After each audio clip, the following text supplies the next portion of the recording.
Merhaba sevgili takipçilerim ve değerli izleyenlerim. YouTube kanalıma hoş geldiniz.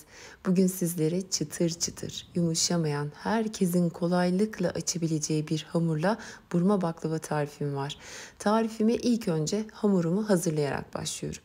1 çay bardağı yoğurt, yarım çay bardağı su ve 1 çay bardağı sıvı yağını uygun bir kaba aldıktan sonra üzerine 1 adet yumurta kırıyorum. 1 yemek kaşığı sirke ilave ettim. Elma ya da üzüm sirkesi istediğinizi kullanabilirsiniz. Bu malzemeleri kabaca karıştırdıktan sonra yarım çay kaşığı tuz, 1 çay kaşığı karbonat ekliyorum. Karbonatınız yoksa aynı miktarda kabartma tozu da ilave edebilirsiniz. Şimdi kontrollü şekilde un eklemeye başlıyorum. Bu hamurumda 1. sınıf baklavalık böreklik kaliteli bir un kullandım. Hamur kabından rahatlıkla toparlanana kadar kontrollü şekilde un ekledikten sonra tezgahımı alıyorum ve 2-3 dakika seri bir şekilde yoğuruyorum. Bu çok önemli bir ayrıntıdır. Hamurunuz özleşsin, pürüzsüz bir hale gelsin. Lütfen atlamayın ve üzeri örtülü 10 dakika dinlendiriyorum. Toplamda 5 çay bardağı un kullanmış oldum. Lütfen kontrollü olun çünkü herkeste aynı miktarda un gitmeyebilir. Hamuru kalınca bir rulo haline getirdikten sonra bezelemeye başlıyorum. Beze sayısı tamamıyla size kalmış.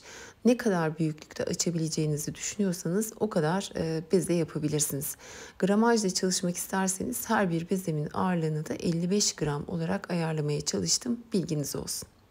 Her bir bezeyi nişasta ya da un kullanmadan gördüğünüz şekilde çay tabağı büyüklüğünde açıyorum ve buzdolabı poşeti serilmiş bir kabın içerisine sıralıyorum. Aralara da buzdolabı poşeti geçiriyorum ki birbirine yapışmasın. Ben bu işlemi akşam yapmıştım. Sabaha kadar buzdolabında dinlendiriyorum. Vaktiniz varsa en az 2-3 saat kadar dinlendirmenizi tavsiye ederim. Şimdi şerbetini hazırlıyorum. Şerbeti için 3 su bardağı toz şeker ve 2,5 su bardağı su kullandım. Şeker eriyene kadar karıştırdıktan sonra kaynatmaya başlıyorum. Kaynamaya başladığını gördüğünüz an 2 yemek kaşığı limon suyu ilave edin ve toplamda 4 dakika kaynatın. Bu süre size az gelebilir ama şeker oranı su oranından daha fazla olduğu için 4 dakika içerisinde çok güzel bir kıvama gelecektir. Kesinlikle daha fazla kaynatmayın. Şerbet soğurken ben de hamurları açmaya başlıyorum. Buzdolabından çıkarttıktan sonra 15 dakika oda sıcaklığında beklettim. Lütfen siz de buna dikkat edin. Hamurunuz çok daha kolay açılacaktır. Hamurun altını üstünü ilk etapta bolca nişastalıyorum. Ama hamur büyümeye başladıkça serptiğim nişasta miktarı gördüğünüz gibi çok az miktarda. Çünkü baklava yufkasının üzerinde nişasta kalıntısı kalırsa tatlınızda böyle yerken ağzınızda gıcır gıcır bir his oluşur. Bu da lezzetini değiştirir. Buğday ya da mısır nişastası istediğinizi kullanabilirsiniz. Önemli olan baklava hamurunun iyi yoğrulmuş ve çok iyi dinlendirilmiş olması. Baklava hamurunu yeteri kadar açtıktan sonra tam ortadan ikiye bölüyorum ve ilk yarısına öğütülmüş fındık serpip oklavama sarıyorum. Çok sık olmayacak şekilde sarın. Daha sonra iki ucunu büzüştürerek gördüğünüz şekilde çıkartıp hafifçe gevşetiyorum. Diğer ikinci yarısına da aynı işlemi uyguluyorum. Özellikle bu baklavayı fındıklı yaptım. Gerçekten çok lezzetli oluyor fındıklı. Ama tabii tercihinize bağlı. İsterseniz cevizli ya da fıstıklı yapabilirsiniz. Büyük boy dikdörtgen borcam ebatındaki tepsimi 1 yemek kaşığı kadar sıvı yağ ile yağladıktan sonra hazırladığım tatlıları yerleştiriyorum. 225 gram tereyağı kullandım. 250 gram tereyağından bir dolu yemek kaşığı eksik diyebilirim sizlere.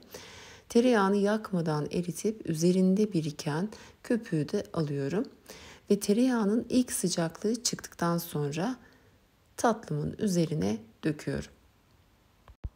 Tereyağının dibinde biriken bu beyaz tortuyu kesinlikle üzerine dökmeyin. Aksi halde piştiğinde kara kara yanık lekesi oluşur. Tatlımı önceden ısıtılmış 160 derecelik alt üst ayar fırında 1 saat 1 saat 10 dakika kadar pişirdim. Lütfen acele etmeyin. Ağır ağır içini çekerek iyice kızarana kadar pişirin. Tatlı piştikten sonra 2 dakika oda sıcaklığında bekletiyorum. Daha sonra soğuk şerbeti döküyorum. İsterseniz tatlınız soğuk, şerbetiniz sıcak olarak da hazırlayabilirsiniz. Şimdi sizlere ne kadar çıtır çıtır bir baklava olduğunu da yakından göstermek istiyorum.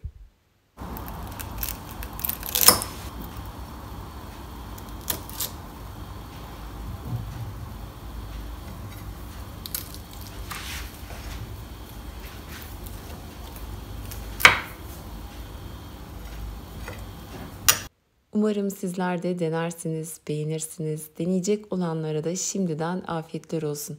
Kanalımda buna benzer şerbetli, sütlü tatlı tarifleri ve baklava tarifleri de mevcut. Hepsinin bağlantı linkini videoma ekledim. Onlardan da faydalanabilirsiniz.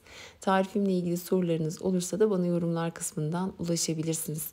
Yeni videolarımdan ve tariflerimden haberdar olabilmek için kanalıma abone olup bildirim zilini de açık tutmanız yeterlidir. İnşallah daha güzel ve farklı tariflerle yeniden görüşebilmek ümidiyle. Hoşça kalın.